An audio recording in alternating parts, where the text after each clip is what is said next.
Vamos para o nosso tema. A nossa nova série de mensagens que estamos começando hoje se chama Maravilhoso Amor. Através dessa série, o que nós queremos falar é sobre esse amor maravilhoso de Deus. A gente vai falar nesse domingo, nos próximos, sobre o Evangelho de Jesus. E a minha pergunta para você é: você já compreendeu o que é o Evangelho? Às vezes algumas pessoas me perguntam o seguinte: Tiago, como vai a Red?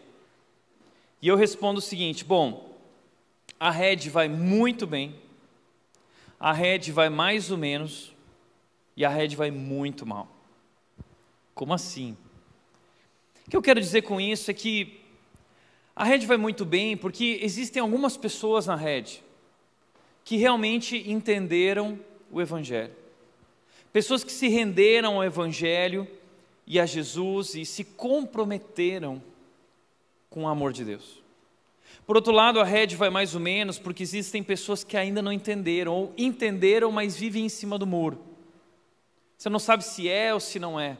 É morno. Como nós falamos semana passada, é café com leite. E se você não estava aqui semana passada, corre lá no YouTube. Como destruir a fé do seu filho, foi o tema dos dias dos pais, um tema impactante, corra para o YouTube. Falando sobre o morno, esse mais ou menos, tem muita gente que gosta, ouve, mas ainda não se posicionou com esse amor e esse Evangelho. Por outro lado, a Red vai muito mal, porque tem gente que ouve, gosta da música, gosta das pessoas, mas não está nem aí. Não entendeu, ou se entendeu, não quer viver, e vive completamente avesso a essa verdade do Evangelho. O que eu quero dizer com tudo isso é que nós entendemos que aqui na Red existem níveis diferentes de pessoas que compreenderam o Evangelho e estão crescendo na sua fé. E para nós, o mais importante aqui tem a ver com esse crescimento, esse amadurecimento na fé, conhecer Jesus, se tornar como Jesus, compreender o amor de Jesus e amar como Jesus. Não se trata de quantas pessoas frequentam a Red. Nós começamos com 30 pessoas há 9 anos atrás, hoje somos mais de 3.000 pessoas. Graças a Deus e com o advento da internet, do mundo digital, hoje já nem sabemos mais quantos nós somos. Mas como eu disse, não se tratam de números, tratam-se de vidas transformadas. É isso que importa para nós, não importa quantos somos, mas quem somos e como somos. E tudo isso é definido pelo entendimento do Evangelho. Billy Graham, um dos maiores pregadores do século XX, ele dizia que ele acreditava que apenas 20% das pessoas que estavam ouvindo e tomavam uma decisão, de fato, tinham se tornado cristãs e compreendido o cristianismo. 20%. Pastor Ari Veloso, que foi um dos meus mentores, ele dizia que ele olhava para a Igreja Batista do Morumbi e ele falava assim: olha, aqui eu acho que desses 5.000 pessoas, acho que só uns 10% realmente entendeu o Evangelho, se comprometeu e é verdadeiramente cristão. Aí o que eu fico pensando é o seguinte: bom, se Billy Graham foi 20%, se a pregação do Ari Veloso foi 10%, então o Thiago Matos e equipe pastoral da Red, então está difícil, talvez uns 5%, uns 3%. O que eu quero dizer com isso é: você já compreendeu o Evangelho? Você já compreendeu o que significa ser cristão? Porque o Evangelho é a essência da fé cristã. E se você não entendeu o Evangelho, você não entendeu nada. E eu não estou falando de ser evangélico, não estou falando de ir na igreja. Aliás, você já entendeu o que significa ser evangélico? Evangélico é alguém que crê no Evangelho. Evangélico não é alguém que frequenta uma igreja evangélica. Evangélico é alguém que crê no Evangelho e se rendeu ao Evangelho e se comprometeu com o Evangelho. Isso é um evangélico. E nós estamos aqui por isso. Ser cristão é essa compreensão do Evangelho, porque essa compreensão do Evangelho, ela é transformadora. O Evangelho, para você entender, o Evangelho, ele transforma a maneira como nós enxergamos e vivemos a vida. O Evangelho transforma completamente a maneira como a gente olha para a vida e para o mundo, e a maneira como a gente vive. Uma vez eu conheci um maçom, chefe da loja maçônica, e ele se converteu, abandonou tudo, veio para Jesus. E eu perguntei, como foi essa história para você? E ele virou para mim e disse o seguinte: Tiago, é impossível conhecer Jesus e continuar sendo o mesmo. Pois eu quero te dizer isso agora, a você que está sentado aqui hoje, eu quero te dizer isso que ele me disse. É impossível conhecer Jesus e continuar sendo o mesmo. Por quê? Porque o Evangelho transforma tudo. A maneira como enxergamos e a maneira como nós vivemos. O Evangelho, ele funciona como uma cosmovisão, como uma lente, através da qual nós aprendemos um novo olhar para a vida. O que é uma cosmovisão? Deixa eu te mostrar isso. Cosmovisão é uma maneira de olhar para a vida e para o mundo. Cosmovisão tem a ver com a maneira como nós respondemos às grandes questões da vida, as questões cruciais da vida. Então, por exemplo, uma pergunta que tem a ver com cosmovisão: o que é a vida? De onde vem a vida? De onde surgiu tudo isso? O que é o mundo? Qual o propósito de tudo isso? Existem duas grandes vertentes. A primeira delas acredita que há um Deus que criou todas as coisas, como diz Gênesis capítulo 1, versículo 1. No princípio, Deus criou os céus e a terra. Então essa é uma cosmovisão. Deus é o Criador, Ele gerou a vida, Ele criou o ser humano, Ele criou o mundo e tudo que existe, Ele criou os padrões, estabeleceu a ordem das coisas, Ele criou o ser humano, a sexualidade, Ele criou o casamento, Ele que define o que é e o que não é. Mas existe uma outra vertente, e a outra vertente diz o seguinte: não há um Deus. O mundo é fruto do acaso. O mundo é uma coincidência. O mundo é consequência de uma sucessão de fatos milagrosos, inacreditáveis, de explosões, uma grande explosão que surgiu, que produziu uma química, que produziu um ser vivo, nesse ser vivo uma ameba que se tornou um bicho, que virou do bicho, virou o ser humano, e hoje estamos aqui. E tudo isso é uma grande coincidência. Então, essas duas formas de olhar para a vida mudam completamente a maneira como nós vivemos. Por exemplo, a partir da cosmovisão são criadas as nossas crenças e pensamentos. As nossas crenças e pensamentos, elas vão gerar valores e prioridades na nossa vida. E nossos valores e prioridades vão gerar nossos comportamentos e atitudes. Então hoje, a tua vida, o teu estilo de vida reflete uma cosmovisão. A minha pergunta é: qual cosmovisão as tuas atitudes e comportamentos refletem? A cosmovisão de alguém que crê em Deus, um Deus criador, que definiu o que é a vida e como deve ser vivida? Ou a tua vida reflete a cosmovisão de alguém que não crê em Deus? Porque aquele que não crê em Deus, a vida, o significado da vida está em si mesmo. Eu decido o que eu quero. Eu vivo como eu quero, não existe certo ou errado, existe o que te faz feliz. Essa frase reflete essa cosmovisão. Por exemplo, Leandro Carnal, um homem intelectualmente brilhante, mas espiritualmente ignorante. E Leandro Carnal, quando perguntaram para ele assim, qual o sentido da vida, ele disse: não há. Nós somos meros átomos perdidos no universo. Essa é a cosmovisão de alguém que não é cristão, ele é um ateu. Então não há um sentido para a vida, você decide.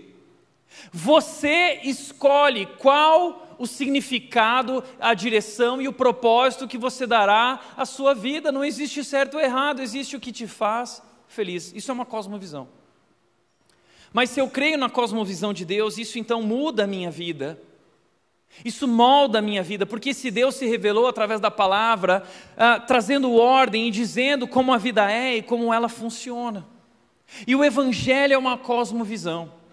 Eu quero que você entenda isso, o Evangelho é uma maneira de enxergar a vida que muda a maneira como nós vivemos. Muda tudo. Por exemplo, Recentemente eu estava fazendo um casamento e quando os noivos entraram, eu falei algo chocante.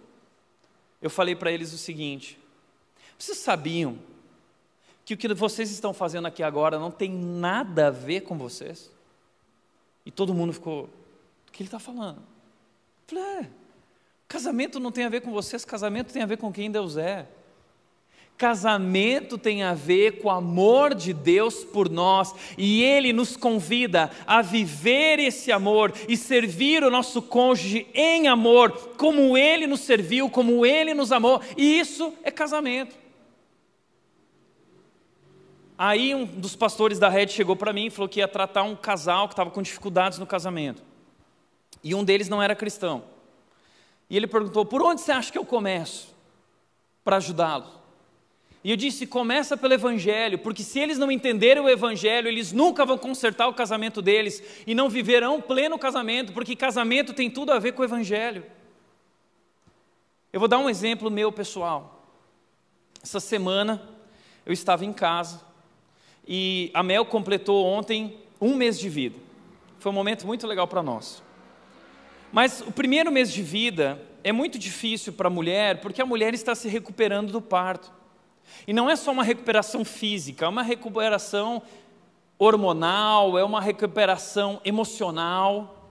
E a mulher ali vive alguns sentimentos de montanha-russa, né? Aquela confusão de sentimentos nesse momento. Isso é chamado de puerpério. A mulher está vivendo puerpério. E essa semana, em um momento lá, eu e a Nath, nós tivemos uma discussão. Pasme, pastores discutem com suas esposas. Pastores brigam, pastores têm problemas no casamento, tá? E aí estava eu lá e a Nath, nós tivemos uma discussão calorosa. Mas minha mãe estava em casa, na sala. E depois dessa discussão calorosa, eu saí do quarto, indignado, e eu sentei na sala. E eu virei para minha mãe e disse: hoje está difícil. E a minha mãe, ela virou para mim e ela disse o seguinte: Tiago, morra para si mesmo. Te pergunto, qual é a mãe que vira para um filho e diz: morra? Morra. É uma mãe que compreendeu o Evangelho, é uma mãe que tem a cosmovisão do Evangelho. Ela disse o seguinte: Tiago, morra para si mesmo. Esse é o momento que a sua esposa mais precisa de você. Então fique de boca calada e sirva a sua esposa. Essa é uma cosmovisão cristã a partir do Evangelho. Eu entendo que no casamento eu sou chamado a amar a minha esposa como Cristo me amou. Ele morreu, Ele me amou até o fim, morrendo por mim, se esvaziando. E eu sou chamado no casamento a me esvaziar e amar como Ele me amou. Então está vendo? O Evangelho é uma cosmovisão que transforma as nossas vidas, molda nossas crenças e pensamentos e transforma nossos comportamentos e atitudes. Então, se você não entendeu o Evangelho, você não entendeu nada. Se você não entendeu o Evangelho, você não é cristão e nunca será. Você está entendendo como o Evangelho é importante? É por isso que nós estamos começando essa série de mensagens, para falar sobre o que é o Evangelho. E como disse o Jeffrey Bridges, ele disse: o Evangelho não é apenas o poder de Deus para a salvação de todos os que creem, é também um instrumento divino para nos educar sobre a vida cristã e o método divino para nos fazer crescer espiritualmente. Uau! E eu gostaria de te apresentar o Evangelho nesse domingo, nos próximos 2 domingos, através de uma história. É uma história que está na Bíblia. E essa história é chamada na Bíblia de a parábola do filho pródigo. E se você quiser entrar junto nesse grande desafio de compreender o Evangelho, eu quero te dizer que nós temos um livro que está sendo vendido aqui hoje, chamado O Deus Pródigo, que é uma apresentação desse tema mais profunda. O livro é pequeno, mas vale a pena. uma das melhores leituras da minha vida, está no meu top 10 aí de leituras. A nossa equipe leu, nós fomos transformados por essa leitura, nós colocamos esse livro como livro do ano aqui na Rede, os pequenos grupos estão lendo, nós temos agora o repense sobre esse livro, quem se torna membro agora na Rede tem que ler esse livro. Então, se você ainda não leu, você precisa ler. Eu quero te convidar a ler junto durante a nossa série, é um livro pequeno, mas impactante. Então vamos lá, eu quero falar sobre essa história aqui, a parábola do filho pródigo. É uma metáfora sobre o Evangelho, uma metáfora sobre a nossa salvação. Eu quero te apresentar essa história para que você entenda o que é o Evangelho. Então presta atenção, embarca junto com a gente nessa viagem. Essa pintura aqui é a pintura, uma das pinturas mais famosas do mundo sobre o filho pródigo, de um artista chamado Rembrandt. Abra sua Bíblia, ligue sua Bíblia, Lucas capítulo 15, versículos 11 a 33. Hoje a gente vai ler bastante Bíblia, tá bom? Tem bastante versículo aqui, e graças a Deus por isso, porque eu aprendi que se a pregação for ruim, pelo menos a Bíblia abençoa as pessoas. Legal? Lucas 15, 11 a 33. O texto diz o seguinte: Jesus continuou: um homem tinha 2 filhos. O filho mais jovem disse ao pai: quero minha parte da herança, e o pai dividiu seus bens entre os filhos. Alguns dias depois, o filho mais jovem arrumou suas coisas e se mudou para uma terra distante, onde desperdiçou tudo que tinha, por viver de forma desregrada.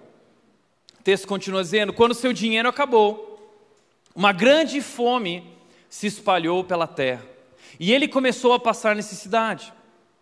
Convenceu um fazendeiro da região a empregá-lo, e esse homem o mandou a seus campos para cuidar dos porcos. Embora quisesse saciar a fome com as vagens dadas aos porcos, ninguém lhe dava coisa alguma. Quando finalmente caiu em si, disse: até os empregados de meu pai têm comida de sobra, e eu estou aqui morrendo de fome. Vou retornar à casa de meu pai e dizer: pai, eu pequei contra o céu, contra o Senhor, e eu não sou mais digno de ser chamado seu filho. Por favor, trate-me como seu empregado. Então voltou para casa de seu pai. Quando ele ainda estava longe, seu pai o viu. Cheio de compaixão, correu para o filho, o abraçou e o beijou. O filho disse: pai, eu pequei contra o céu e contra o Senhor, e não sou mais digno de ser chamado seu filho. O pai, no entanto, disse aos servos: depressa, tragam a melhor roupa de casa e vistam nele, coloquem-lhe um anel no dedo e sandálias nos pés, matem o novilho gordo, faremos um grande banquete, nós celebraremos, pois este meu filho estava morto e voltou à vida, estava perdido e foi achado. E eles começaram a festejar. Mas a história continua. Enquanto isso, o filho mais velho trabalhava no campo. Na volta para casa, ouviu música e dança, e perguntou a um dos servos o que estava acontecendo. O servo respondeu: seu irmão voltou, e seu pai matou o novilho gordo, pois ele voltou são e salvo. O irmão mais velho se irou e não quis entrar. O pai saiu e insistiu com o filho, mas ele respondeu, o filho: todos esses anos eu tenho trabalhado como um escravo para o Senhor e nunca me recusei a obedecer às suas ordens. E o Senhor nunca me deu nem mesmo um cabrito para eu festejar com meus amigos. Mas quando esse seu filho aí volta, depois de desperdiçar todo o dinheiro com prostitutas, o Senhor comemora matando um novilho? O pai lhe respondeu: meu filho, você está sempre comigo, e tudo que eu tenho é seu. Mas tínhamos de comemorar esse dia tão feliz, pois seu irmão estava morto e voltou à vida, estava perdido e foi achado. Bom, é difícil entender o grau de choque dessa história na nossa cultura. Porque a cultura para a qual Jesus falou essa história era muito diferente da nossa. Jesus, através dessa história, ele quer chocar, ele quer assustar. E essa é a estratégia dele, porque ele quer deixar uma mensagem para algumas pessoas. E para você entender isso, eu vou fazer uma transposição dessa história para os nossos dias. O choque, o susto através dessa história. Imagina que esse pai era o pai dono de uma empresa, uma grande empresa, um grande negócio. E esse pai tinha 2 filhos, um filho certinho e um filho problemático. O filho certinho é aquele filho que sempre estudou muito, sabia que queria ajudar o pai nas coisas dele, trabalhou, acordava cedo, ia para o trabalho mais cedo, saía do trabalho mais tarde, cumpria tudo, trabalhava, a vida dele era trabalho. Mas esse pai também tinha um filho problemático. E o filho problemático sempre deu problema. Deu problema na escola e deu problema também na empresa. Só trabalho, só prejuízo. E ainda por cima, um dia esse filho chega para o pai e diz o seguinte: pai, eu quero o que é meu. E o pai vende parte da empresa e dá para esse filho. E o filho vai embora. E o filho vai embora e gasta tudo em bares, em baladas, em drogas, em sexo barato. Ele vai embora. Mas quando o dinheiro acaba no bolso, a satisfação também acaba no coração e ele cai em si. E aí ele lembra do pai dele. E ele volta arrependido. E quando ele volta, o que acontece? Ele diz: pai, eu errei, pai. E o que o pai faz? Filho, vem aqui, eu te amo. Vamos fazer uma grande festa na empresa e eu vou anunciar que você está de volta e agora você é gerente da empresa. O irmão certinho, imagina ele pensando, e talvez essa é a nossa mentalidade, né? O irmão certinho está certo, esse rapaz não merece, esse rapaz é um problema, esse rapaz é perdido, só vai trazer mais problema. Esse amor desse pai não parece imprudente de certa forma? Parece imprudente. Parece que esse pai não está enxergando as coisas direito, e o filho certinho quer mostrar para ele como deveria ser, quer ensinar para ele como deveria ser. E o interessante é que o filho está voltando para a empresa, o filho certinho, e o pai vai ao encontro dele porque ele não quer entrar na empresa, ele não quer participar da festa. Aí o pai diz: vem participar da festa, e ele joga toda a sua decepção sobre o pai. E o pai convida ele para ir para a festa. Mas a história acaba aí, a gente não sabe se o filho entra na festa ou não entra. Essa parábola não conta a história. Essa parábola acaba como um capítulo de novela mexicana. Suspense no ar. Entre, Carlos Ramírez, Roberto. Venha participar da grande festa. E o Carlos Roberto Ramírez não sabe se vai participar ou não. Na verdade, o que Jesus está querendo criar com esse suspense é que ele está deixando uma pergunta em aberto para algumas pessoas que estavam ouvindo essa história naquele momento. Quem são essas pessoas? Eu quero te mostrar, para que você entenda o significado dessa história e quão profundo e quão maravilhoso é o que está acontecendo aqui. Eu quero te convidar a olhar para o contexto da parábola. O contexto dessa parábola está lá no começo do capítulo 15, nos versículos 1 e 2, que dizem o seguinte: cobradores de impostos e outros pecadores vinham ouvir Jesus ensinar. Os fariseus e mestres da lei o criticavam dizendo: ele se reúne com pecadores e até come com eles. Existem 2 grupos aqui, um grupo dos pecadores e dos cobradores de impostos e o grupo dos fariseus.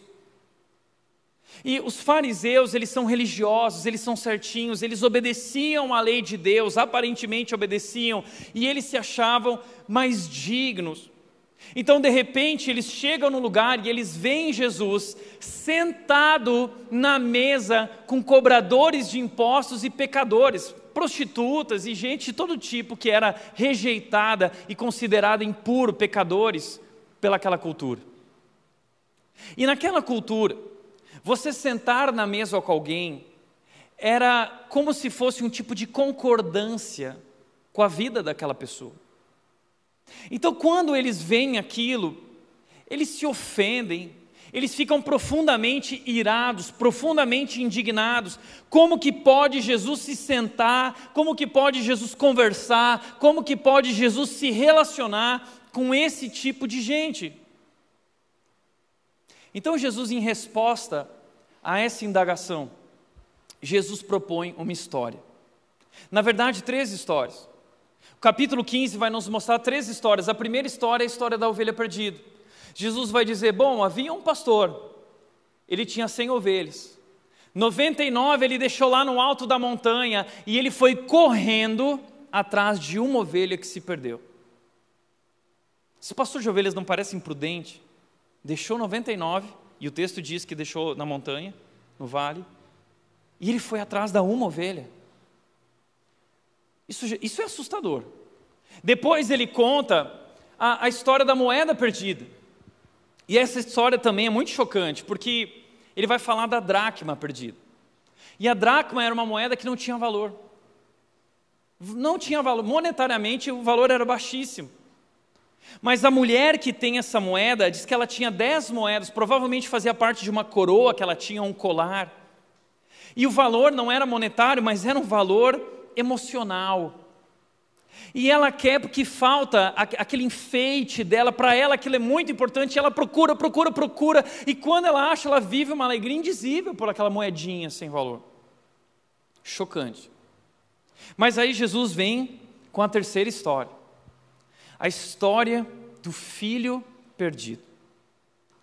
E mostra esse pai, que diante do filho que o abandonou, recebe, o acolhe de volta com grande alegria e faz uma festa. E através de todas essas histórias, o que Jesus está querendo mostrar é essa alegria de Deus de ver os perdidos sendo encontrados.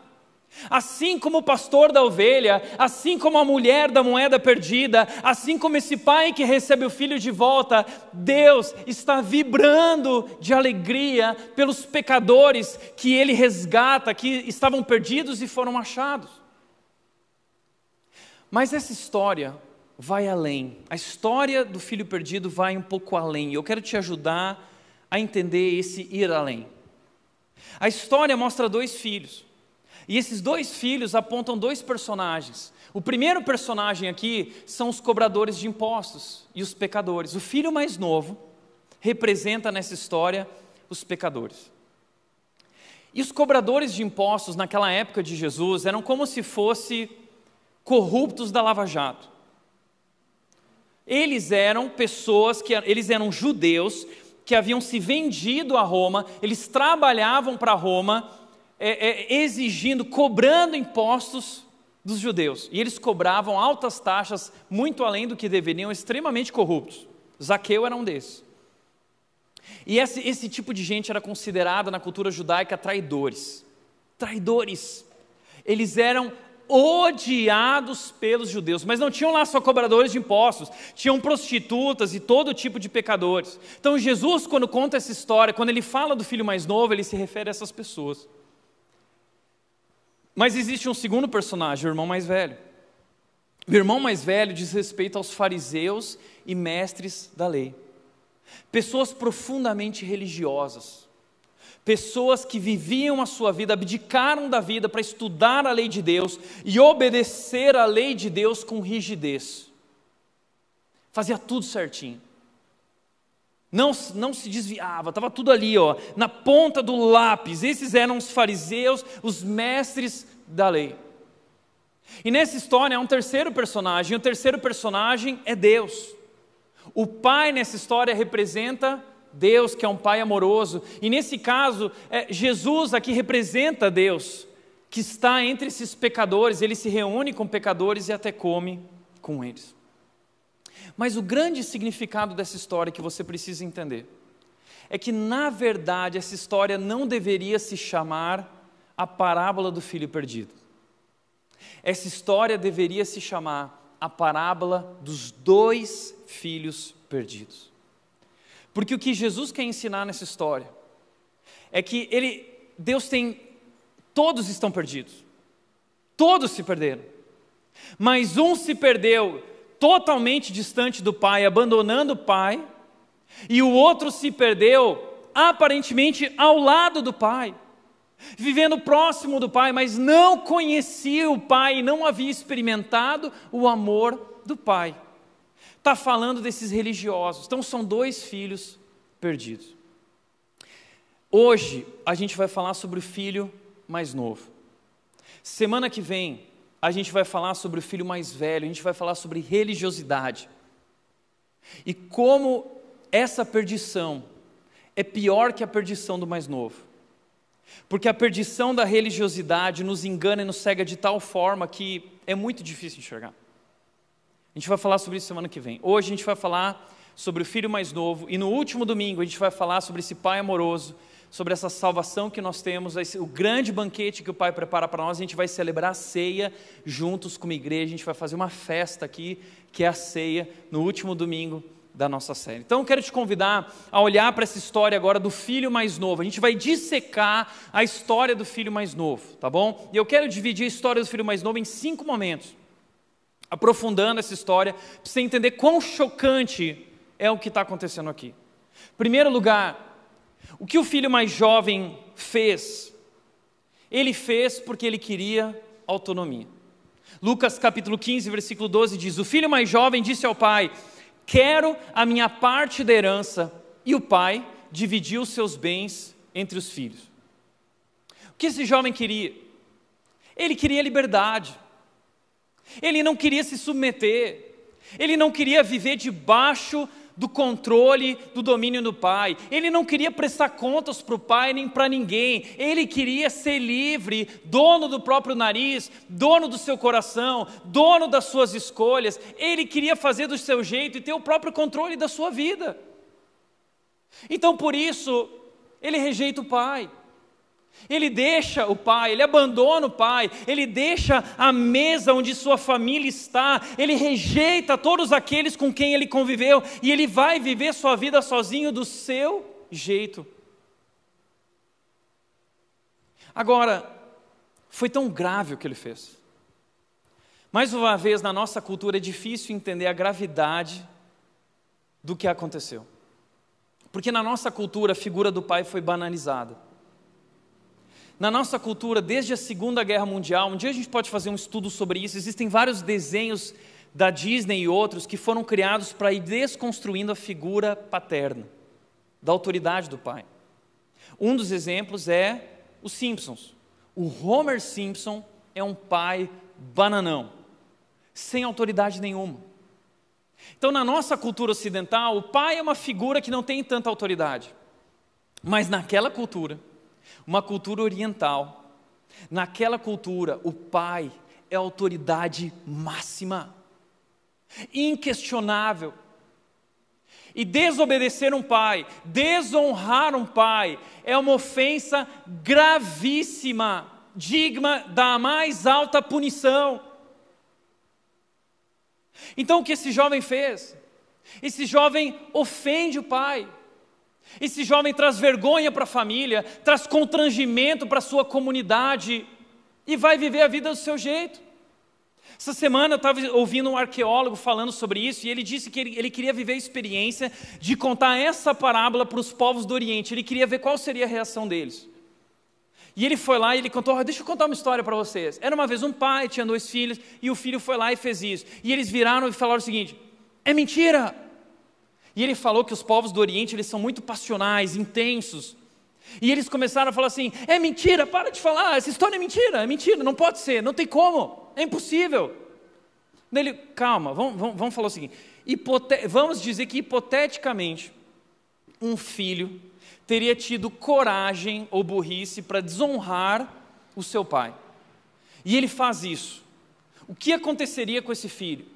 Então esses homens se voltaram e disseram o seguinte: se esse filho fizesse isso, ele levaria uma surra do seu pai, e muito provavelmente a sua comunidade o apedrejaria, ele morreria. Um filho jamais poderia agir assim com seu pai.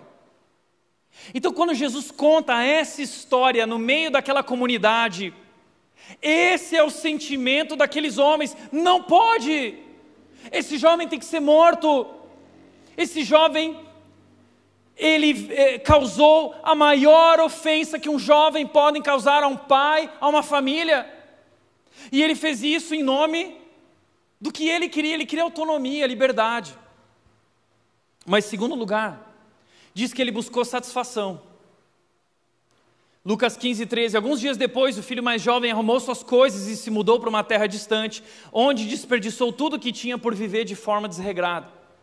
Ele fez tudo isso em nome da sua felicidade pessoal. Eu quero ser feliz. O que importa é ser feliz. Não estou nem aí para vocês, eu não estou nem aí para nada.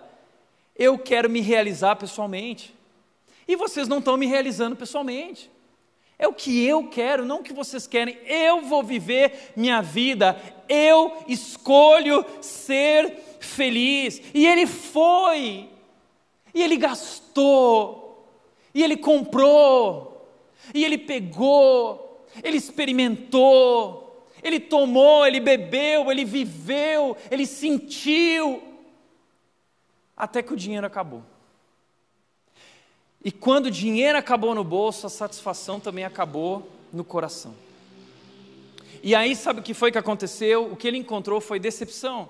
Quando o seu dinheiro acabou, uma grande fome se espalhou pela terra, chegou Covid e uma crise gigante, e ele começou a passar necessidade, crise. Ele foi em busca da felicidade, da satisfação, mas o que ele encontrou foi decepção. E olha que o texto diz que ele chegou no fundo do poço, veja só, convenceu um fazendeiro da região a empregá-lo. Ele era filho de um pai poderoso, e agora ele se humilha nessa posição de ser um empregado de um qualquer, e esse homem o mandou a seus campos para cuidar dos porcos. E por que Jesus usa porcos aqui? Porque o animal mais imundo que existe na cultura do judeu é o porco. Os judeus, eles detestavam nesse sentido os porcos, eles eram animais extremamente imundos. Embora quisesse saciar a fome com as vagens dadas aos porcos, ninguém lhe dava coisa alguma. Esse jovem chegou no fundo do poço. Depois das escolhas dele, o que ele agora está experimentando é o gosto amargo de suas consequências, o gosto amargo dessa comida dos porcos. Ele está perdido no lamaçal, distante de casa, distante de todos, sofrendo crise. Talvez essa é a sua história. Você queria autonomia, você queria ser feliz, rompeu com tudo e com todos. Eu vou fazer do meu jeito. E aí você foi em busca da satisfação, foi para lá, correu para cá, de repente, crise, decepção. E hoje você se vê perdido. É então que esse jovem, ele se arrepende. Ele vive uma experiência que essa história define como cair em si. Veja o texto, quando finalmente caiu em si, disse, até os empregados de meu pai têm comida de sobra, e eu estou aqui morrendo de fome. Ele lembra quem o pai é, ele lembra quão amoroso, quão bondoso é o pai dele, e ele entende, eu errei, eu pisei na bola. Veja o que ele diz, eu vou retornar, eu vou voltar, vou mudar meu caminho, minha direção, eu vou voltar para a casa do meu pai e dizer, pai, pequei, eu errei contra o céu e contra o Senhor, e não sou mais digno, eu não sou digno de ser chamado seu filho, por favor, trate-me como seu empregado. O que ele fez? Ele volta para casa, e o que acontece, o quinto momento dessa história, é que ele foi perdoado. O que vai acontecer? Então voltou para a casa de seu pai, e quando ele ainda estava longe, olha que interessante, ele está longe, o pai o vê, porque o pai está à sua espera, porque o pai está à sua procura, e quando ele está longe, diz que o pai, cheio de compaixão, corre até o filho, o abraça e o beija. Mas espera aí, numa comunidade como aquela, um patriarca, um pai como autoridade maior de uma família, um homem como esse, cheio de autoridade, jamais deixaria o seu lugar, o seu conforto, a sua posição de autoridade, para sair correndo na frente de toda a comunidade que nem um louco para abraçar o filho. Isso jamais aconteceria. É o filho que vem, não o pai que vai. Mas nessa história é diferente. Nessa história o pai corre, e não corre de qualquer jeito, porque naquela cultura eles usavam roupas longas, naquela cultura eles usavam túnicas, e a única maneira de correr era levantando as suas vestes.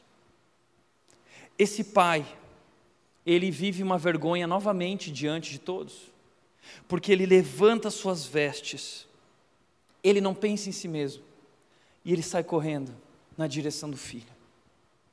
E ele abraça o filho, cheio de compaixão, e beija. E o verbo aqui no original de beija, a ideia de que ficou beijando o filho, cheio de amor. E não só isso. Diz que o pai chama os servos dele e diz o seguinte: espera aí, nós vamos fazer uma grande festa. Eu não só te perdoo, como eu te acolho novamente como meu filho, e nós vamos celebrar esse grande momento. Tragam para o meu filho uma veste nova, tragam para o meu filho sandálias, tragam para o meu filho o anel da família, do selo familiar, e coloquem no meu filho, porque eu quero que todos saibam que esse é o meu filho que estava perdido e foi achado, e esse filho é honrado diante de toda a comunidade. O irmão mais velho está vendo tudo isso. A gente vai falar do irmão mais velho semana que vem, porque provavelmente existem muitos irmãos mais velhos aqui, que nesse exato momento estão olhando para essa história e dizendo assim: que história que incomoda, porque não é digno, esse filho não merece, essa história parece ridícula. Essa história é chocante, para aquelas pessoas foi ainda mais chocante do que para nós. Mas essa é a história de cada um de nós. Essa história da parábola do filho pródigo é uma parábola sobre quem Deus é e sobre quem nós somos. E através dessa história, Deus está nos convidando a repensar quem Ele é e quem nós somos. Veja o que Tim Keller disse: a mensagem da Bíblia é que a raça humana é um grupo de exilados tentando voltar para casa, e a parábola do filho pródigo é a história de cada um de nós. Essa parábola, ela traz um pouco dessa verdade do Evangelho.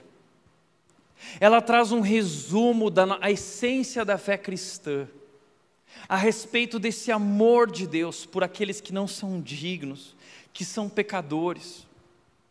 E deixa eu te mostrar isso através de uma cosmovisão, através de 4 momentos da nossa história que mostram que, na verdade, nós, eu e você, somos o filho perdido. Veja só, a Bíblia diz que nós somos criados por Deus. Deus é o Deus criador, e nós fomos criados para viver na sua presença. Deus criou o homem, diz a Bíblia, Deus criou todas as coisas, e no capítulo 1 do versículo 26 do capítulo 1 de Gênesis, ele diz: façamos o homem à nossa imagem e semelhança. Então Deus cria o homem à sua imagem e semelhança, Deus coloca muito dele em nós. E Deus, ele fala, por que Deus cria? Por que Deus faz isso? Deus precisava? Não, ele cria porque ele quer se relacionar com o homem. Ele é um Deus que ama. Ele é um Deus cheio de amor, e Ele quer viver uma relação de amor com o ser humano. E Ele cria o jardim, e o homem, ele vive no jardim, na presença de Deus, e ele tem vida plena, ele tem vida completa, ele tem tudo de que ele precisa. E Deus diz: olha, eu criei tudo isso e que você desfrute. Mas há uma árvore que você não deve comer, a árvore do conhecimento do bem e do mal. E por que Deus coloca essa árvore lá? Sabe por quê? Porque essa árvore representa o livre-arbítrio. Porque não existe amor verdadeiro sem livre-arbítrio. Então Deus coloca aquela árvore lá, e ela representa a escolha. E o que acontece é que o homem e a mulher um dia estão lá, e o diabo então está na árvore se lambuzando na fruta. Que fruto gostoso, é o melhor fruto do jardim. E a mulher e o homem estão passando lá. Come. Não, Deus disse que nós não podemos. Não, gente, vocês não estão entendendo. Esse é o melhor fruto do jardim. Como Deus pode ser bom se Ele proibiu vocês de comer o melhor fruto do jardim? Que Deus é esse? Esse Deus, na verdade, é egoísta e guloso, porque Ele quer comer sozinho. Porque Ele sabe que no dia que vocês comerem desse fruto, vocês vão ser como Ele.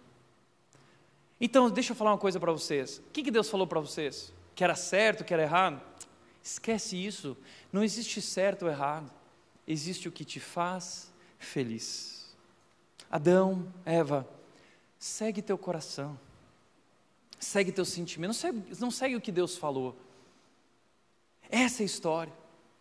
Nós fomos criados por Deus para viver uma relação de amor e dependência com Ele, mas o homem e a mulher fizeram uma escolha, a escolha pela ruptura com o plano de Deus. E ao comerem daquele fruto, a Bíblia diz que o pecado entrou no mundo. Deus avisou eles dizendo: no dia que vocês comerem, certamente vocês morrerão. Mas Gênesis 3, 6 e 7 diz que a árvore parecia agradável, ela parecia gostosa, era atraente aos olhos. O pecado é assim, ele vem embalado numa embalagem super bonita, mas quando você abre e prova, ele mata. E então os olhos deles se abrem, eles percebem que estavam nus. E agora eles se escondem de Deus. Deus volta para o jardim e eles se escondem porque eles estão com medo de Deus. Medo por quê? Porque o pecado agora trouxe ruptura nesse relacionamento. E nós chamamos esse evento de queda. É o abandono de Deus. O ser humano abandonou a Deus. Romanos capítulo 5, versículo 12 diz: quando Adão pecou, a morte entrou no mundo. Não existia morte, não existia doença. Quando Adão pecou e desobedeceu, abandonou a Deus, a morte entrou no mundo. E a morte passou a todos os homens, porque todos pecaram. Consequência gravíssima. Estamos agora distantes de Deus e nos tornamos escravos do pecado. Porque, como Pablo Neruda disse, você é livre para fazer escolhas, mas se torna escravo das consequências. E nós nos tornamos escravos do pecado.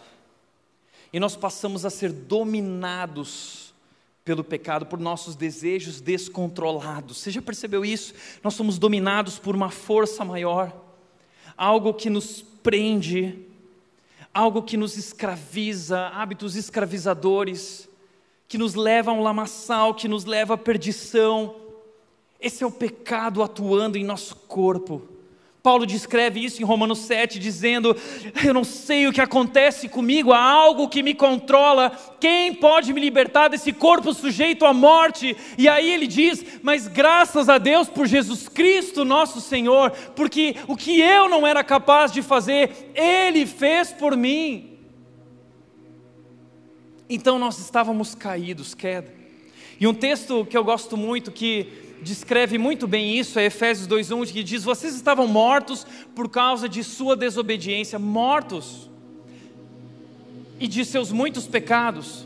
E ele diz, versículo 3, todos nós vivíamos desse modo, como esse jovem rico, seguindo os desejos ardentes do nosso coração e inclinações da nossa natureza humana. Essa é a descrição da nossa geração e de todas as gerações depois de Adão.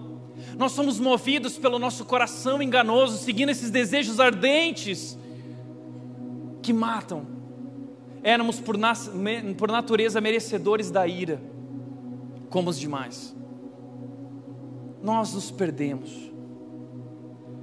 E não havia em nós força para se libertar. Nós chegamos no fundo do poço.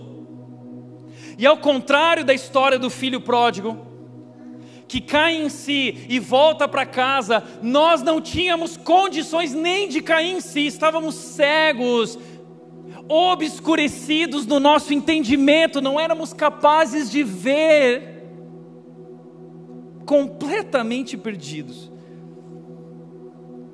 Mas algo aconteceu.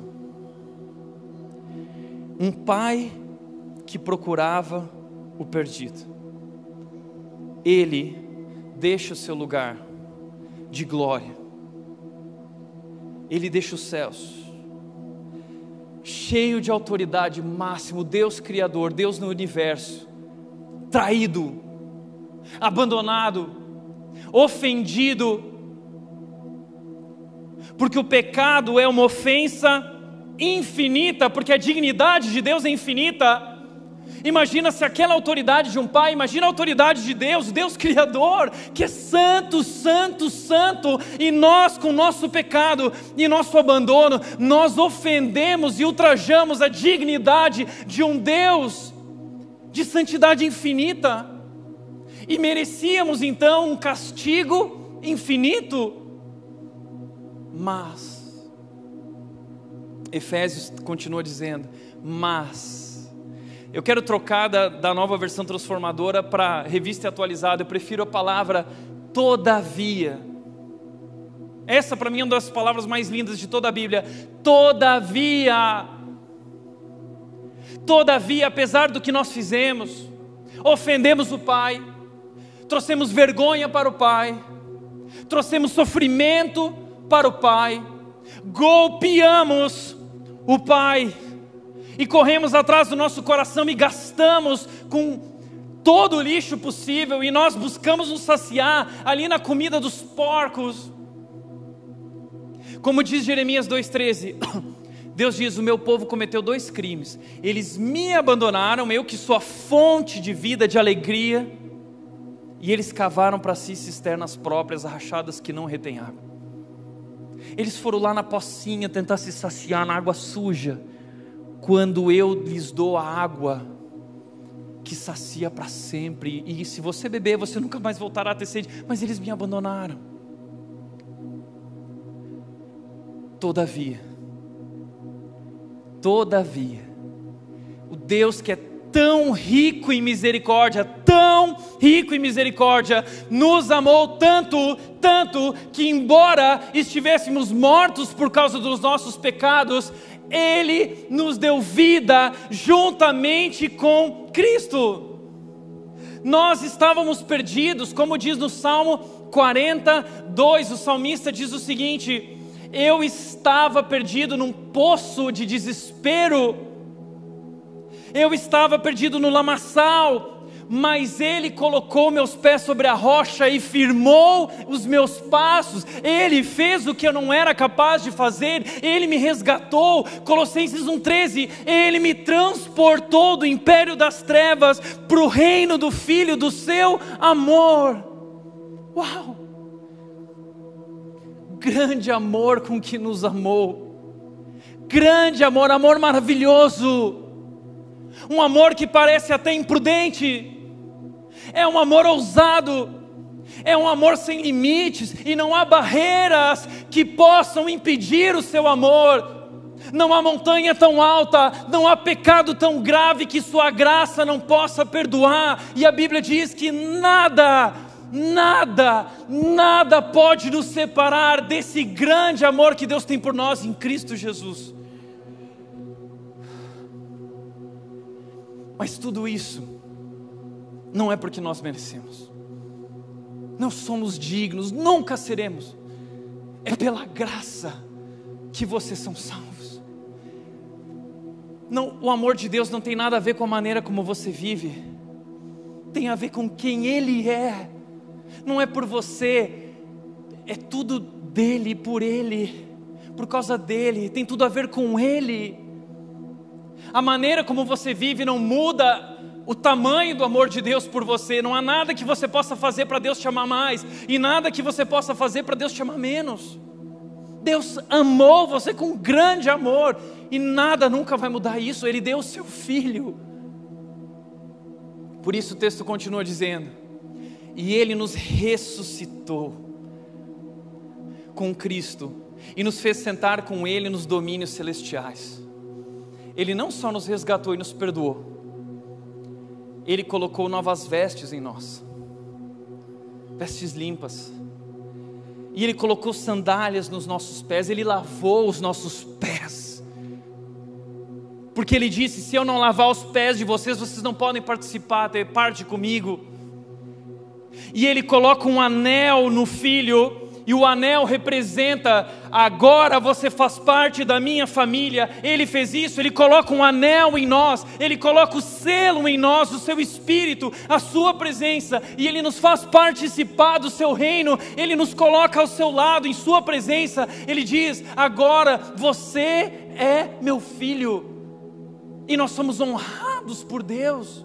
Que amor é esse? Que amor é esse? Uau!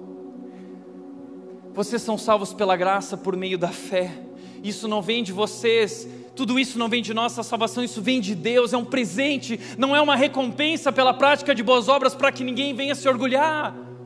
Não é recompensa, a salvação não é recompensa, não há nada que você possa fazer para merecer a salvação. Aliás, eu gosto sempre de perguntar o seguinte: quando você chegar lá no céu, diante daquele portão, e o anjo perguntar para você, por que eu deveria deixar você entrar? Se a tua resposta for, porque eu fui na igreja, você não vai entrar. Bom, porque eu obedeci a Bíblia, eu fiz coisas boas. E ali, somando as coisas ruins que eu fiz com as coisas boas, eu acho que eu fiz mais coisas boas que coisas ruins. Você não vai entrar. Ah, mas eu ajudei as pessoas, eu abdiquei da minha vida para ajudar as pessoas. Você não vai entrar. Você não entra. A única forma de entrar lá é você dizer o seguinte, entender o seguinte: eu não sou digno de entrar. Não há nada na minha vida que eu possa apresentar como um merecimento, como uma dignidade para entrar nesse lugar. Eu não mereço, mas eu só estou aqui, não pelo que eu fiz, mas pelo que Jesus Cristo fez por mim naquela cruz. Ele morreu por mim, Ele pagou o preço, Ele cobriu a minha nudez e a minha vergonha, Ele colocou suas festas e Ele me convidou para entrar, Ele me convidou para o grande banquete. Esse é o último evento, o último momento da história.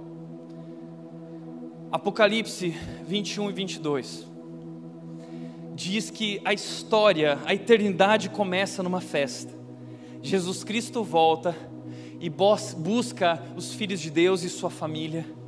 E agora nós estamos na presença de Deus, na consumação dos tempos, dos séculos, o grande dia de Cristo Jesus. E nós estamos no céu, no paraíso. E veja só, sabe o que existe lá? Existe um jardim, o rio da vida, a árvore da vida, está agora nesse novo céu e nova terra. Nós voltamos para casa. O final da história é a raça humana, os seres humanos que compreenderam quem Deus é, se renderam ao amor de Jesus, se arrependeram de seus pecados, agora são declarados filhos de Deus e eles voltam para casa. E sabe o que acontece quando os filhos voltam para casa? O pai faz uma festa. Apocalipse 21 e 22 chama essa festa de as bodas do Cordeiro. É uma festa de casamento. Deus está celebrando o amor de Jesus, do seu Filho, por todos nós, o preço que foi pago, o alto preço. Para nós foi de graça, mas para Deus o preço foi alto. Ele sacrificou o seu Filho, um alto preço. Jesus Cristo foi esmagado na cruz por causa do meu pecado e do seu pecado.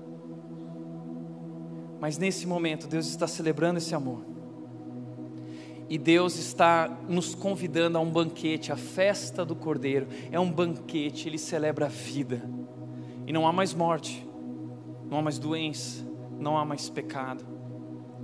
Essa é a narrativa da palavra de Deus da Bíblia. Essa é a verdadeira narrativa da história.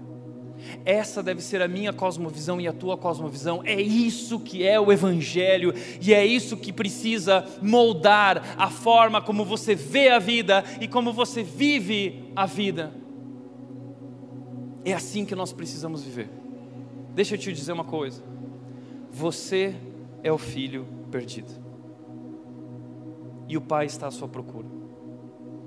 Por isso, para refletir e praticar, em primeiro lugar, onde você tem buscado sua alegria?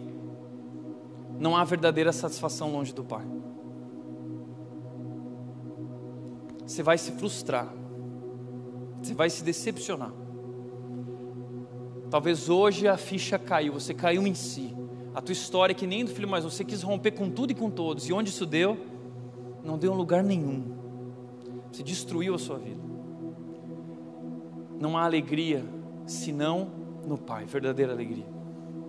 Como Davi disse, Salmo 16, 11: foi na tua presença que eu encontrei o caminho da vida, e eu encontrei a alegria completa. Você vai correr o mundo inteiro para descobrir que tudo que você precisa está no Pai, está em Jesus. Segundo lugar, Não importa quão longe você foi nessa busca, haverá uma festa no seu retorno. Não porque você é especial, mas porque Ele é amor. E talvez você diz: Tiago, como eu gosto desse Deus. Esse Deus que você está pregando. Sabe por quê, Tiago? Porque esse Deus é tolerante. Você não entendeu? Esse Deus não é tolerante. Esse Deus, esse Pai não fez vista grossa para o pecado do perdido ou do seu filho. Esse Deus, Ele assumiu a condenação do perdido.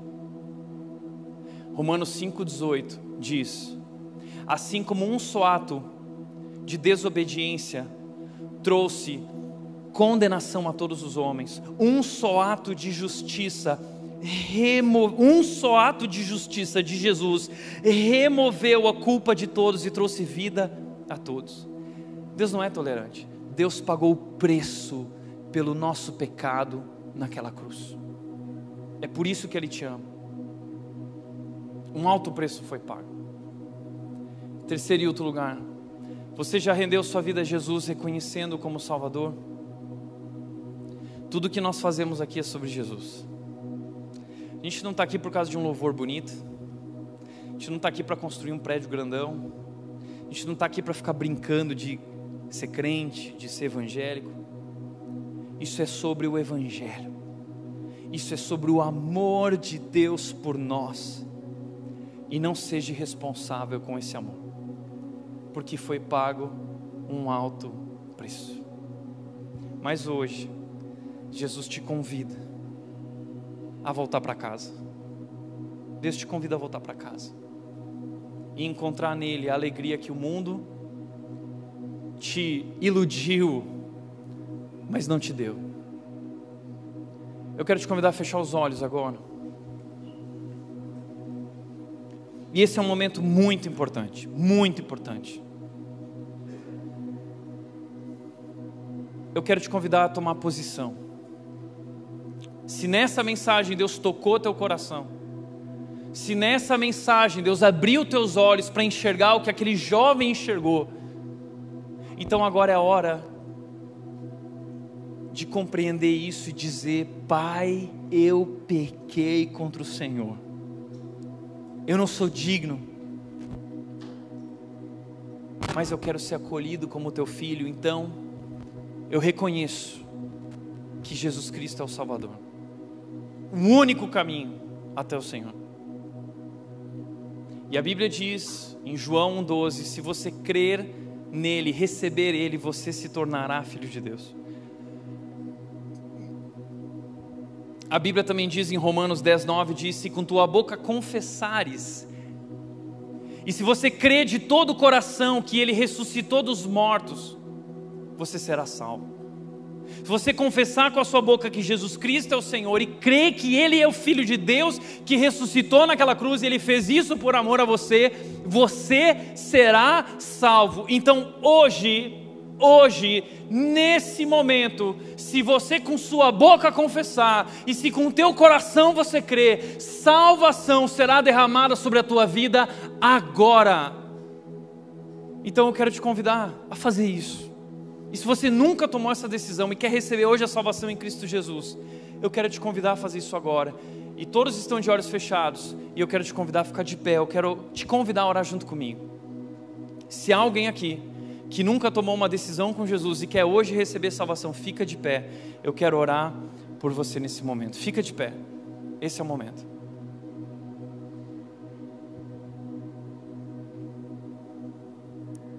E eu quero te convidar a orar junto comigo. Você pode fazer a seguinte oração: Pai querido, eu pequei contra o Senhor. Eu pequei contra o céu. E eu não sou digno de ser chamado teu filho. Mas eu compreendo que Jesus Cristo é o Salvador e morreu naquela cruz por mim. Então eu me rendo. Eu creio que Ele é o Filho de Deus e creio de todo o coração que Ele ressuscitou dos mortos. E eu quero te receber como Senhor e Salvador da minha vida. Deus, me recebe eu quero ser teu filho. Pai, eu me rendo a ti, em nome de Jesus, amém. Pai querido, nós queremos te agradecer por esse momento, queremos te agradecer pelo teu amor maravilhoso. Nós não merecemos, mas que esse amor, Deus, possa transformar a maneira como nós enxergamos a vida e a maneira como nós vivemos nossos casamentos, como vivemos no nosso trabalho. Que o Senhor transforme a nossa cosmovisão, a nossa motivação, a nossa razão de viver. E assim nós nos rendemos a Ti, em nome de Jesus, amém. Amém?